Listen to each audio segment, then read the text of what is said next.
سەرباری دروستکردنی شەڵتەری تایبەت بە کۆکردنەوەی ئەو سەگانەی ڕۆژانە لە گەڕەکەکان هاوڵاتیان هەراسان دەکەن، بەڵام تا ئێستا وەک پێویست پرۆسەی کۆکردنەوەیان بەڕێوە ناچێت.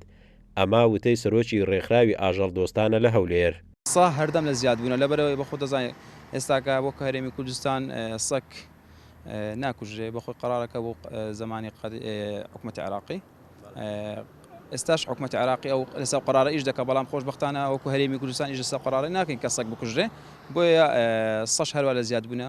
بەڵام ئێمە داوا لایەن پەیوەندیدار دەکەین کە بەڕاستی بە زووترین کات بێتە سەرخەت لەسەر ئەو بابەتە کە ئەو شەڵتەرە ئێستا دروست کراوە، بەڵام ئەوەندەی وابزانمە گوزانیارتان زیاترە لەمە، ئەمە بەلایانی کەمەوە جارێک چوینە زیاتر نەچوینە. قایمقامیەتی هەولێر سەرپەرشتی کۆکردنەوەی سەگی بێلانە دەکات لە شەقامەکانی هەولێر. تا ئێستاش نزیکەی 200 سەگ لەو شەڵتەرە کۆکراونەتەوە. قایمقامی هەولێر دەڵێت با شێوازێکی زانستی سەگەکان کۆ دەکرێتەوە، ئەمەش کاتی زۆری پێویستە.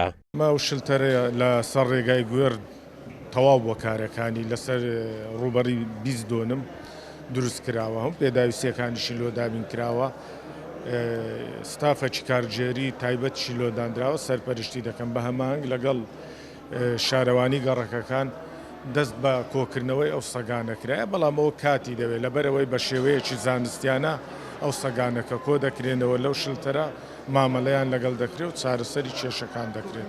لە هەولێر ئەم ساڵ چەندین هاوڵاتی بەهۆی پەلاماردانی سەگ بریندار بوون و منداڵێکیش گیانی لەدەستدا لەم شارە.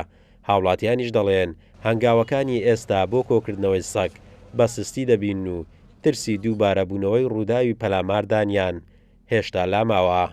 قارەمەند جەوهەر، کورسات نیوز، هەولێر.